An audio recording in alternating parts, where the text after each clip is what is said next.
Oi, gente. Acho que caiu no meu celular. Não, meu celular não caiu, caiu a conexão, né? Desculpa. Vamos voltar aí à nossa discussão. Essas coisas acontecem, essas tecnologias que não estão adaptadas, né?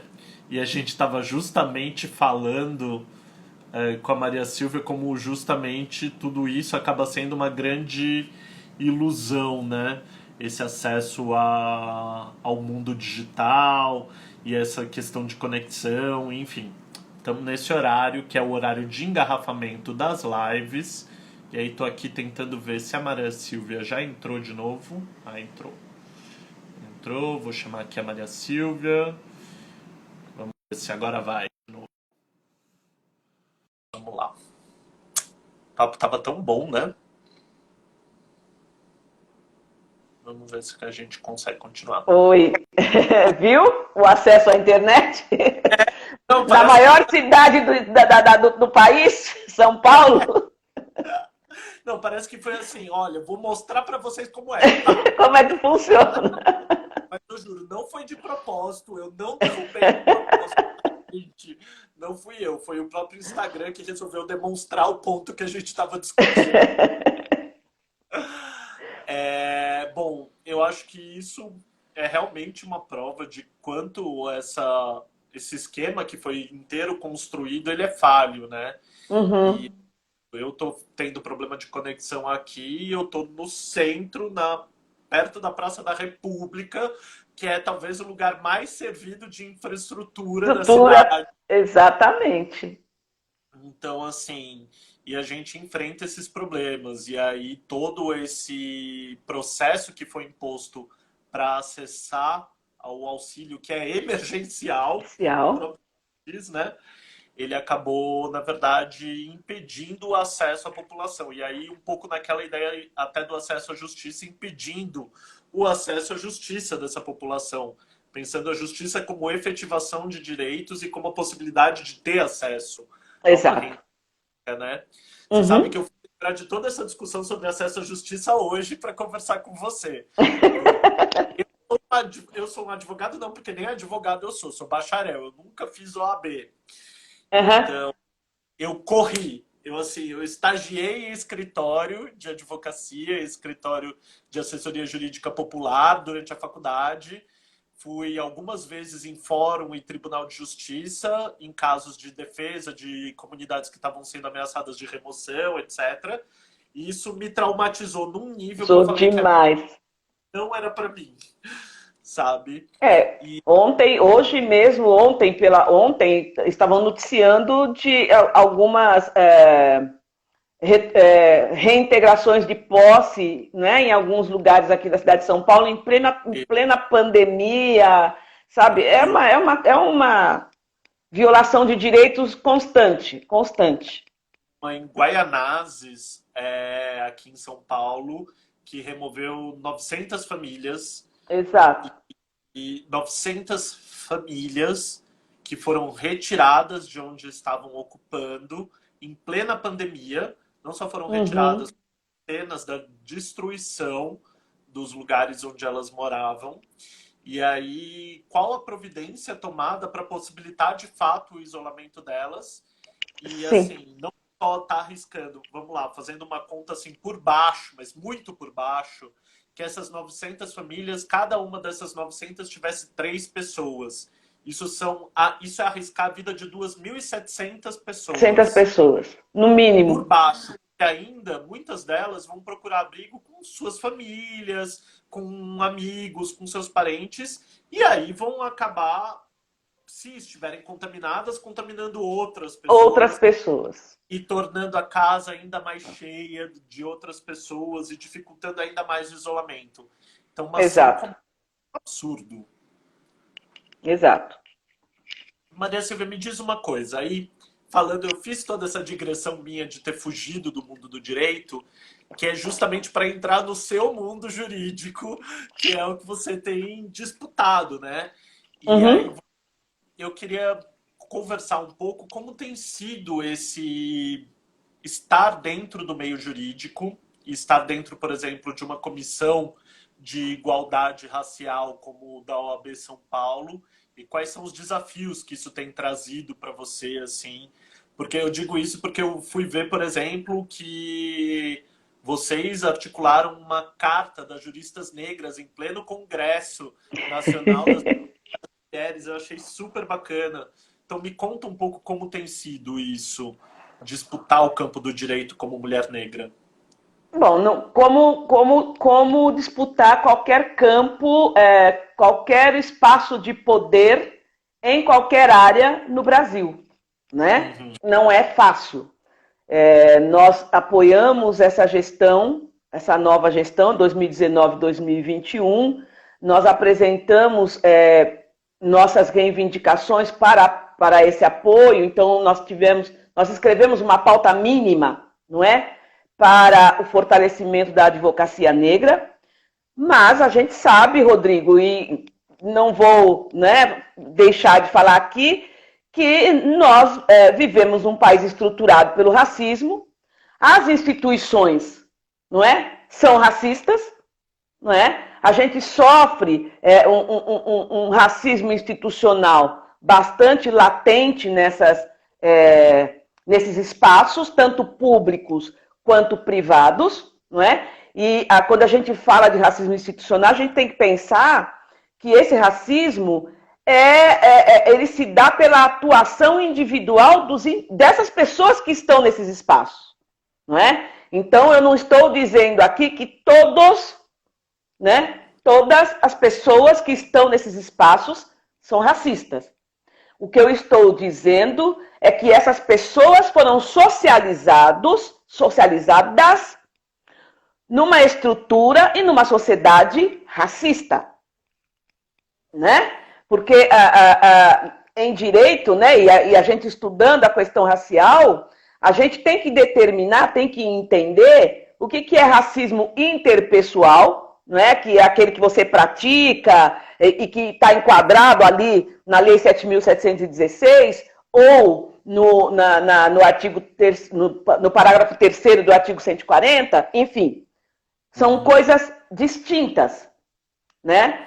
Nós sofremos racismo diariamente, que são atitudes, né? São sutilezas desse emaranhado que é a questão racial, que não são passíveis de serem criminalizadas.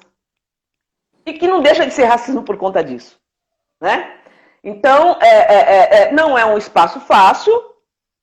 A gente tenta abrir os nossos caminhos e nossa atuação dentro desse espaço. E muitas vezes, né, na grande maioria das vezes, tem que ser metendo o pé na porta, para usar essa expressão mais chula, né, mais popular, não é? Porque não é... Pode falar até palavrão, se você quiser. Porque não é sempre que o diálogo ajuda, não é? Então, foi um pouco isso que aconteceu lá no Congresso de Advogadas Negras, Nacional das Advogadas, da conferência.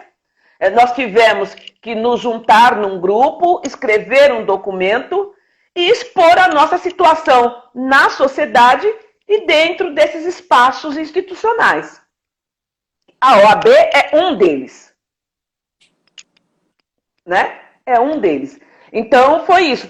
E foi muito bonito, né? Foi muito bonito, porque a gente se juntou, como a gente costuma falar, nos aquilombamos, né? Aquele grupo de mulheres negras que estava lá. Procurávamos andar sempre em grupo, que era para mostrar, né? Para afirmar nossa presença naquele espaço, com turbantes, que eu adoro turbantes, eu adoro, né? Com as nossas roupas, porque isso não tem a ver com você não ser competente na sua profissão, não é? A gente tem até um meme aí de um menino que ele falou, olha, eu uso dread, mas é o meu cabelo que é torcido, não é o meu cérebro, né?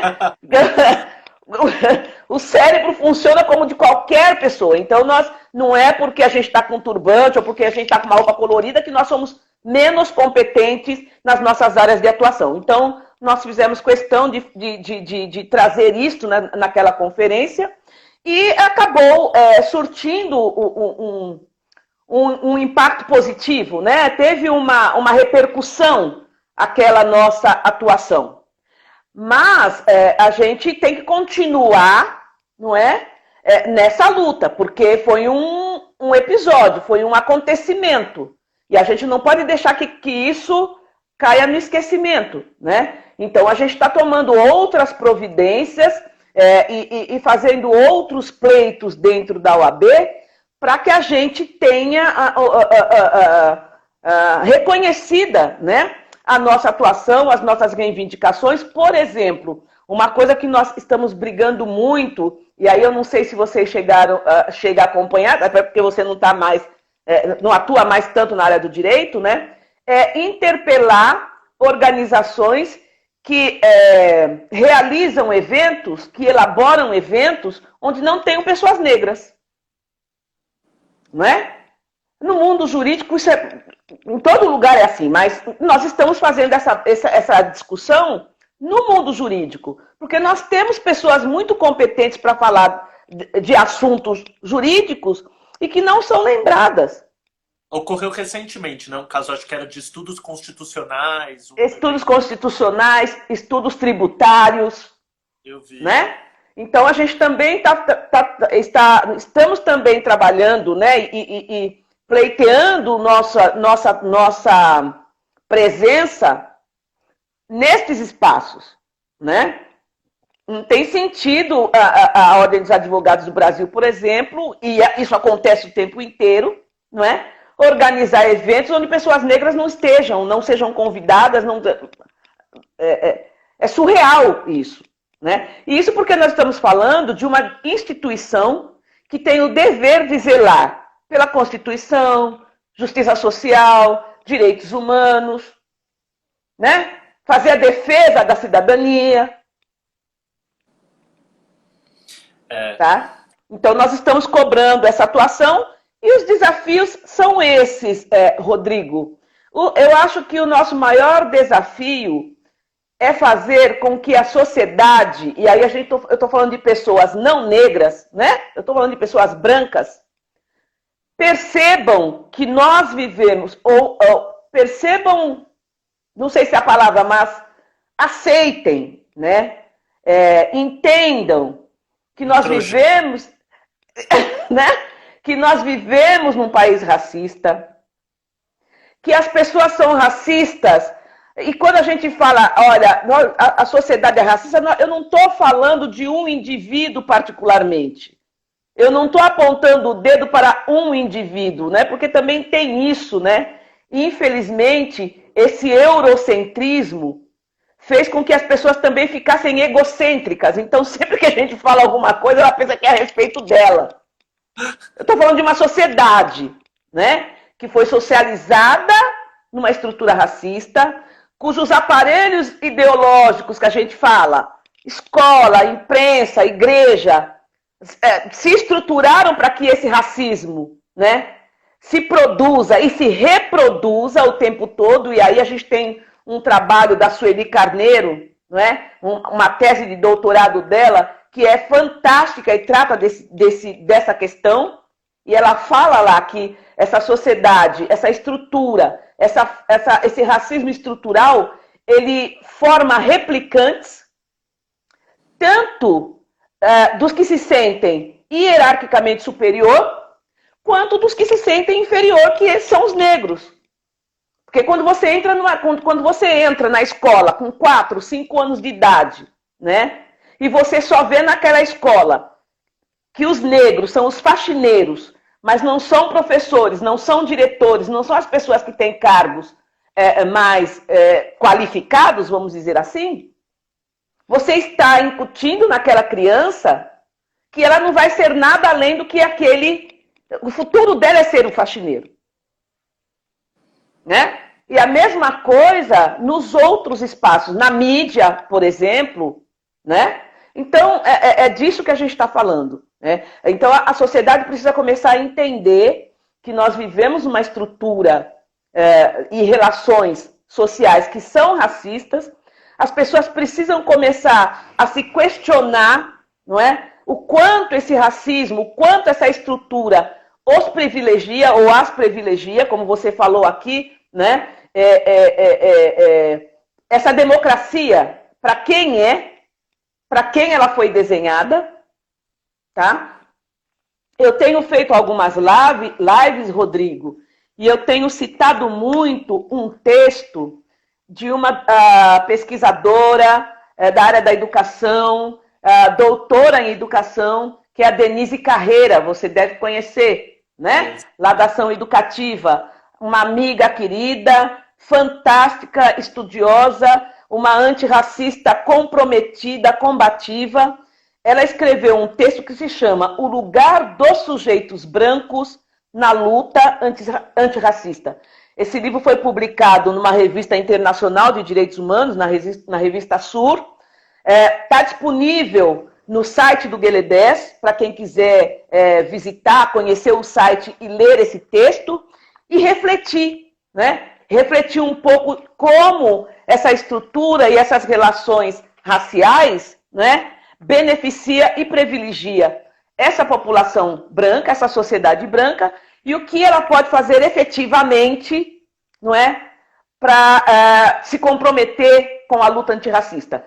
E quando a gente fala se comprometer, e ela fala isso nesse texto, nós não estamos falando de discurso. Porque nas últimas semanas, principalmente depois dos episódios lá dos Estados Unidos com o George Floyd, nós temos visto muitas hashtags, né? Vidas negras importam, né? Temos que ser antirracistas, mas discurso nós ouvimos há muito tempo. Nós precisamos agora de pessoas que se comprometam, que se engajam, mas que principalmente mudem a sua conduta em relação à questão racial, né? E essa mudança tem que partir do próprio indivíduo, da própria pessoa, não é? É uma mudança que tem que vir de dentro para fora. Você tem que se examinar, como eu já falei aqui, e ver como é que você se beneficia com essa estrutura racista e tentar mudar esse contexto. Não, sensacional. Só queria pegar um gancho, inclusive, tem um texto bem interessante que saiu essa semana da Juliana Borges, falando dessa questão de hashtags, etc. E o título do texto, se não me engano, é Black Lives Matter, mas vidas negras importam? Ou seja, o quanto que aconteceu nos Estados Unidos a gente transporta para nosso Brasil também. Exato. Bem relevante. E tem uma outra discussão que eu acho que também está em destaque, que aí já entrando aqui na pergunta dos nossos telespectadores, o Henrique mandou uma pergunta que queria ouvir um pouco de você, como você vê essa questão dos monumentos racistas, perguntando, será que finalmente conseguimos acabar com essas homenagens macabras nos espaços da cidade? Então, acho que... Bom, o que você acha?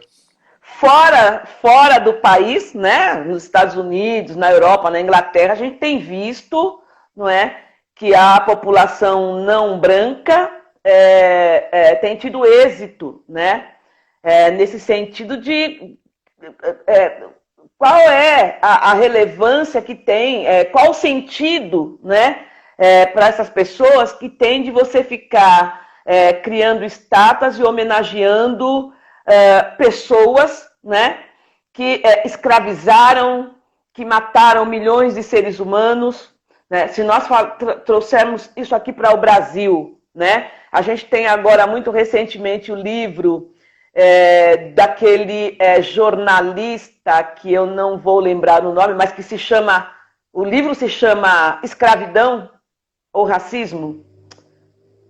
Bom, enfim. Laurentino, exatamente. Laurentino Gomes, um livro recente dele, e que ele fala no livro, e que dá até...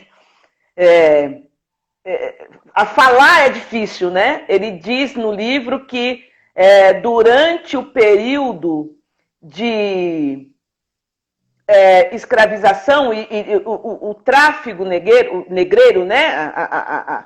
as navegações que traziam negros para o Brasil, a, as tubarões mudaram a rota deles pelo mar, porque eles andavam atrás desses navios, porque eles sabiam que eles iam ter refeição. Isso está no livro, tá? Então ele conta que durante esse período, né, o número, milhões de homens, mulheres e crianças negras foram lançados ao mar, vivos, mortos, enfim, e que os cardumes e tubarões mudaram, não é? O seu trajeto, ele usa o nome lá científico, eu não vou lembrar agora, para que pudessem se alimentar, não é, desses seres humanos. É disso que a gente está falando. Tá? É disso que a gente está falando. Eu li um outro texto também que fala da atuação dos bandeirantes no Brasil. Eram mercenários, não é? Que praticamente dizimaram os indígenas aqui no Brasil. E nós temos uma estátua do tamanho de um prédio de 35 andares ali em Santo Amaro, homenageando um bandeirante. Tá? Então, assim, eu acredito que nós temos que fazer essa reflexão, sim, e entender o quanto isso agride, né, essa parcela da população que teve seus antepassados e que tem toda a sua história vinculada a esses monumentos, a essas pessoas que estão sendo homenageadas, né, que na verdade são assassinos, né?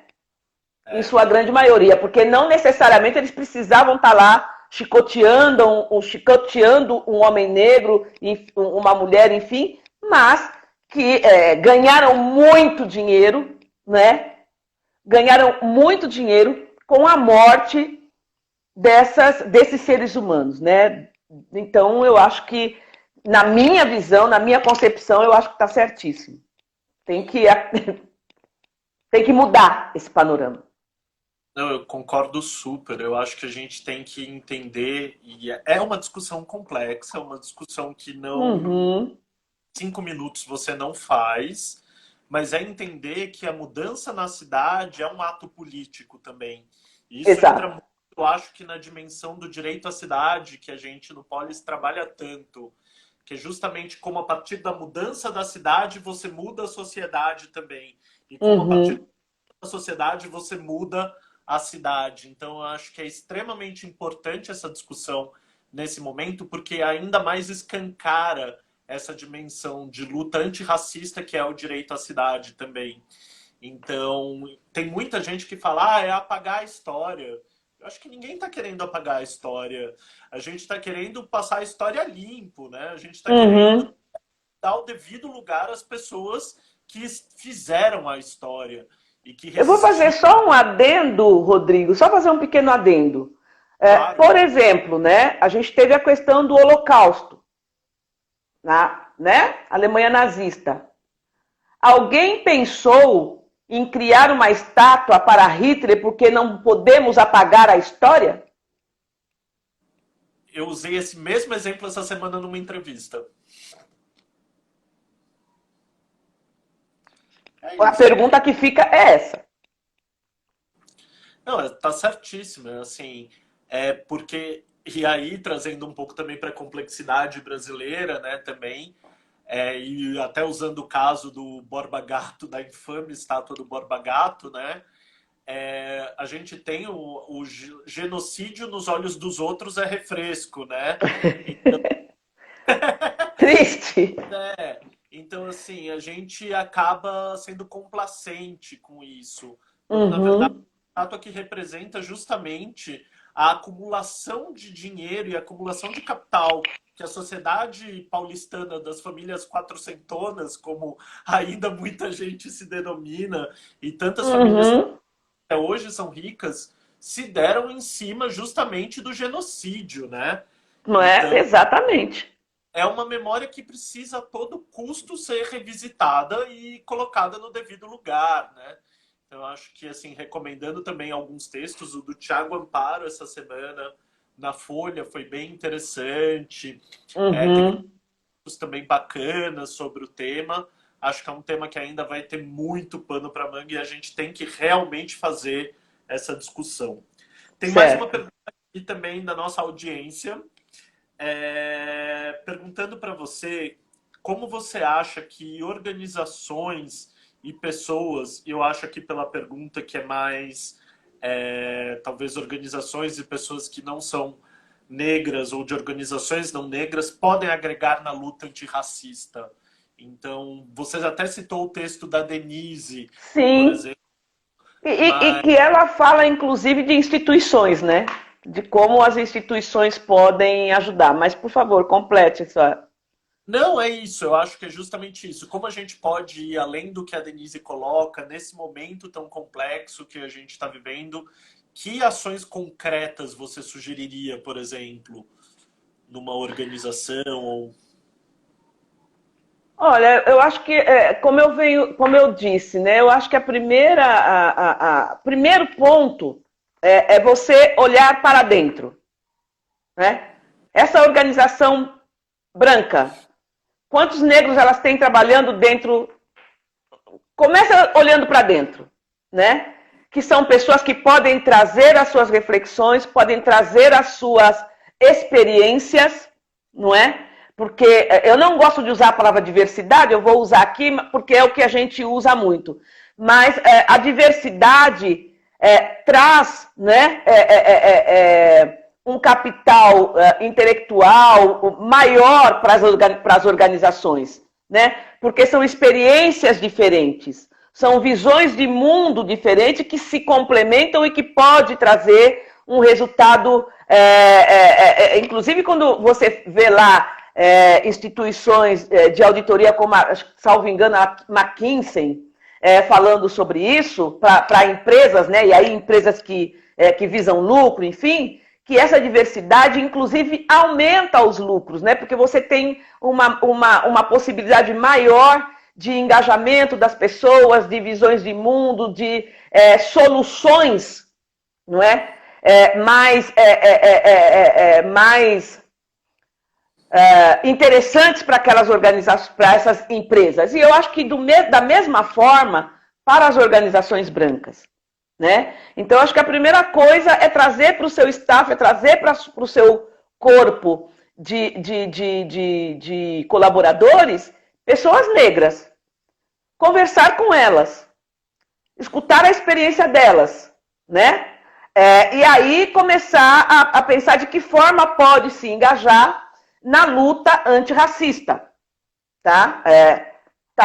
Mas hoje nós não temos, né, ainda um corpo negro, colaboradores negros. Como é que a gente faz? Por exemplo, nós soltamos um manifesto domingo. Temos lá a página né, na internet. Assinem, colaborem, não é? Nós estamos saindo aí às ruas. Eu sei que nós estamos em período de pandemia, que nós estamos em isolamento, mas mesmo assim é um momento que pede que nós estejamos na rua, com os cuidados possíveis e devidos, mas que pede que estejamos na rua. E os Estados Unidos e a Europa é um exemplo disso, tá? Inclusive, não é que eu estou dizendo que vocês vão fazer isso aqui, eu estou dizendo, né, que inclusive nos Estados Unidos, em determinados momentos, os brancos fizeram um cordão humano para proteger os negros de apanharem da polícia. Eu acho que isso é uma forma de engajamento na luta antirracista.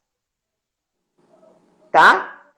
E outra coisa que, inclusive, está nesse texto, ouvir. Ouvir. Nós precisamos ser ouvidos. Porque também a gente tem essa dificuldade. Nós começamos a falar da questão racial. Mas já vem vocês com o vitimismo. Mas, sabe, também não é assim. Ah, mas as pessoas sequer ouvem o que nós estamos dizendo, né? Então, eu acho que é isso. Ouvir, refletir, buscar os dados estatísticos, pesquisas, não é? Entender o que está acontecendo, porque eu acho que o texto da Juliane Borges, que eu vou ler, eu não tive a oportunidade de ler ainda, mas eu acho que ele deve estar muito nesse sentido, já pelo título. Porque aqui no Brasil, nós temos um George Floyd a cada 23 minutos. Tivemos E essa nunca semana, ninguém. vários E dias. nunca ninguém colocou lá vidas negras importam. E eu não estou dizendo, não estou aqui desconsiderando a morte do George Floyd. Cada vida negra importa. Mas por que que as vidas negras aqui no Brasil, de crianças inclusive, de 8, de 10, de 14 anos que são assassinadas dentro de casa brincando, por que que essas vidas importam menos?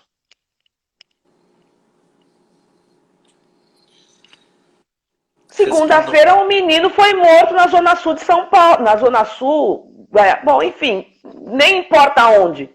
Mas foi morto pela Polícia Militar. É disso que a gente está falando. Né? Então, eu acho que nós precisamos de toda a ajuda possível, nós precisamos de todo o engajamento possível. Nós não estamos podendo escolher quem vai engajar, quem não vai engajar, nós precisamos que todos se engajem. Que todos se engajem. Porque senão vai chegar um momento que vai ser difícil ficar só no diálogo. Né? A gente está dialogando há 132 anos. Tá lutando, na verdade, há muito mais tempo que isso, né? E assim, uma hora. Né? E eu imagino que esse peso deve ser grande nesse momento, porque é isso. E ainda mais nesse contexto que a gente fala em democracia, né? Então, Uhum. Maria Silvia, a gente está chegando no finalzinho da nossa live de hoje. Eu queria Uhum. agradecer muito essa conversa. Foi uma aula e uma delícia conversar com você. Aproveitar, abrir esse espaço para caso você queira falar mais alguma coisa ou até falar de alguma ação que o Gueledés esteja fazendo, alguma campanha. Essa, por exemplo, da Coalizão Negra por Direitos, o Polis até assinou, a gente tem também divulgado, mas acho legal, bacana você falar para as pessoas se tem mais alguma coisa que a gente pode, não só Polis, mas todo mundo que esteja vendo, que a gente pode se engajar. Não, eu quero primeiro agradecer o espaço, né, de escuta, de diálogo com as pessoas que nos ouvem.